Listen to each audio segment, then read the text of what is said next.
Hey moms, this is Colleen O'Grady from Houston, Texas. Week 3 of quarantine.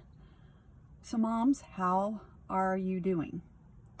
So I wanted to share with you today an abbreviated version of my podcast that I put up this week called How to Recover and Rebound Fast. So with moms, with one person in your house, there could be drama because there's so much stress and fear, COVID-19, economy, stock market. And a lot of you this week, I know, were getting your kids set up for online school. So let me just tell you, when you add one more person, you could have drama by yourself, but then you add one teenager, and then you add maybe a partner. Maybe you have 3 teenagers and a kid. Maybe you have a baby and 4 teenagers. But every time you add a person to this group in your house that you're being quarantined with, man, the odds for drama are going high. So I even had drama with my daughter who lives on the other side of the country last week a couple times. And I needed to recover from that. So if I could have drama, and I'm the drama expert here of how to dial it down, could have drama with my daughter, and y'all have how many people in your house quarantined together? Lots of potential for drama. So that's why I want to talk to you about how to recover and rebound fast. So, mom, if you acted in a way that you don't think a good mom should act this week, it's okay, because it's nuts out there, all right? So don't beat yourself up about that. We need to recover and rebound fast. That's my point. I want to keep you moms strong, and we have to have a sense of humor about this because we're trapped with our teens. So the first way is, moms, don't ignore yourself. This is huge. This is always a big part of my book, and everything I talk about is you matter. You have to give attention to yourself. And always when and it makes sense, you're starting up trying to get every teen set up on online school and make sure your house is in order, but it's very easy then to kind of ignore you and ignore, like, you're going to get the groceries, you're going to make sure there's dinner, but how are you doing? And so a lot of times you just drop those things that make you feel grounded. So I'm going to go back to that. What are those things? Those daily rituals that make you feel like you. Those aren't optional anymore. You have to do those because there's so much stress. So what am I talking about? It's like just taking a walk and exercising and journaling and having mom time alone. Personal time is huge. So why this is so important that you make sure that you have your needs in your schedule, your time with your friends, if that's a Zoom happy hour or whatever, is because in just normal life, it's easy for us to go into a stress response. And now we are living constantly with this fear pressing in all around us, and we just don't know what's next. So, and you add all those kids in your house, and so it's easy to go be in a hyper arousal state and be in a stress response of the sympathetic nervous system, and that's not good, because if you are constantly in a state of stress, minute after minute, hour after hour, day after day, then your immune system goes down, and that's definitely not what we need right now. And you get a muffin top because that cortisol levels go up, and neither of those are good. So you have to do those things that are going to keep you steady. And you might think, well, that's selfish, I have so much to do. No, it's crucial. And that brings, so part of it is you want to think of you and your life as a dimmer switch. Every time that you address and give you the things you need to feel like you, that's a lot of yous in there, is you're bringing up that dimmer switch so that you feel like yourself and you have this good energy. And when you don't, and you just are giving to everyone in your family, that dimmer switch goes down. And so there's not much to give. And so you're prone to getting upset and losing it. So when the dimmer switch is up, that mother shield comes up. So those kids can say really rude things to you and it, boom, bounces off. But when that dimmer switch goes down, just one look from your kid can just make you want to crawl in bed and not get up. So we have to do those things that kind of keep us strong, help us feel good, and keeps the dimmer switch up. So those are things that remind us that life is good. So last night, I'm going to tell on myself, I played music that I really like, and I danced in my kitchen while I was doing the dishes. I danced crazy. And the music I picked reminded me of really fun times with really fun people. I am a musician, and I used to go to song school. So a lot of the CDs I was listening to were by my friends. And I was thinking, oh man, I just remembered all my friends and the good times we had in Colorado. And I was just so happy.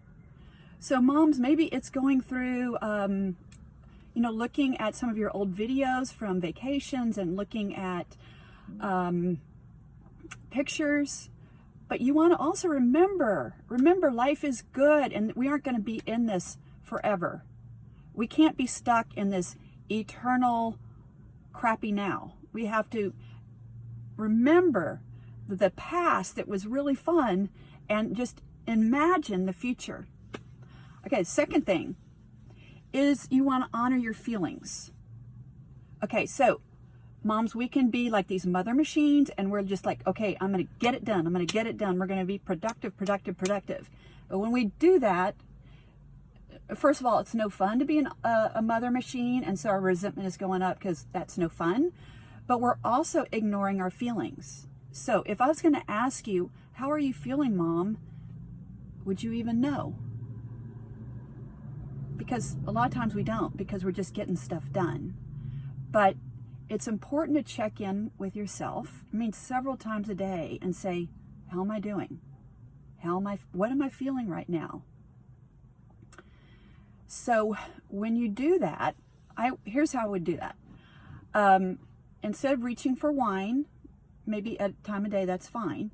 But at some point, you want to just take 5 minutes, pause, shut the door, and go, what am I feeling? Maybe journal about it.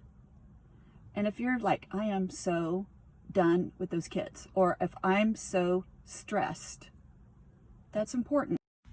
Also, what's important is, okay, so let's say you just got in a big fight with your teen. What are you feeling? That's a good time to take 5 minutes and say, what am I feeling? And you might be feeling, I feel like I can't stand my family. Okay, that's not super helpful. That may be a feeling, but those feelings about another person, like I feel like they're so selfish, I feel like they're such a jerk, those keep you stuck. So here I'm going to make these feelings more useful. So if you feel like I can't stand my teen, let's excavate a little bit here.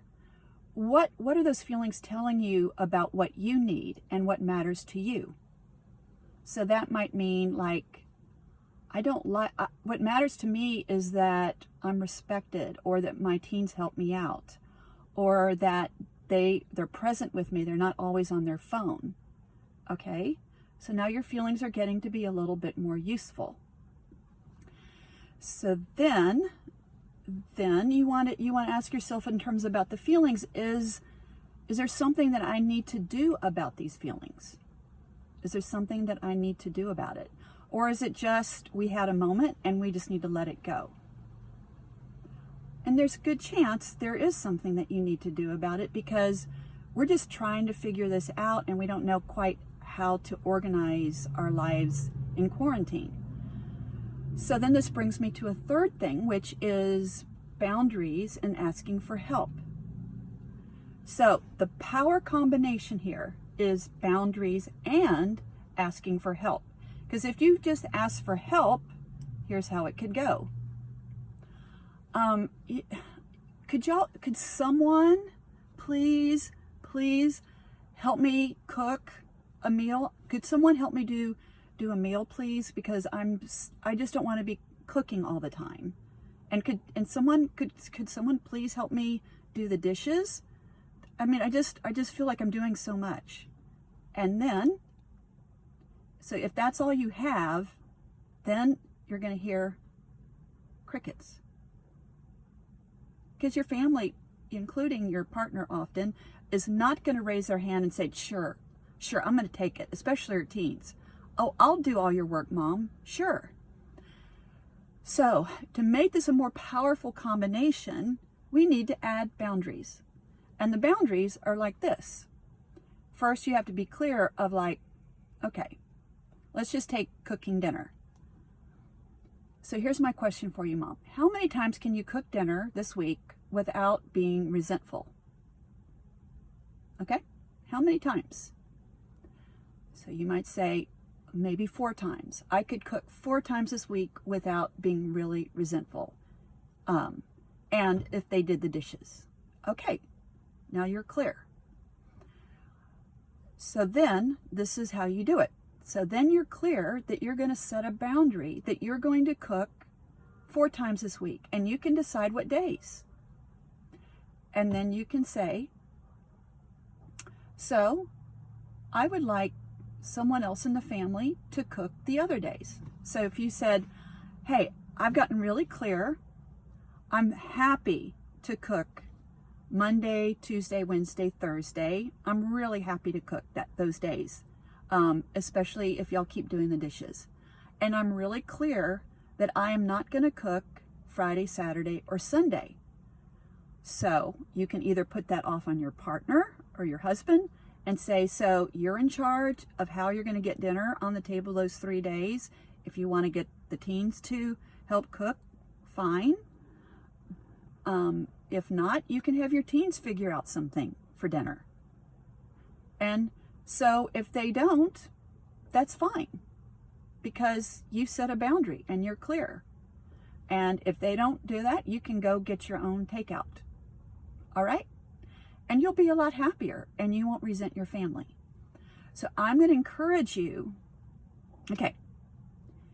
So I want you to think about personal boundaries. And personal boundaries are personal. It's not consensus. You don't go, well, are my friends doing this? No, it doesn't matter, because these are your personal boundaries. And I'm going to give you some tools here.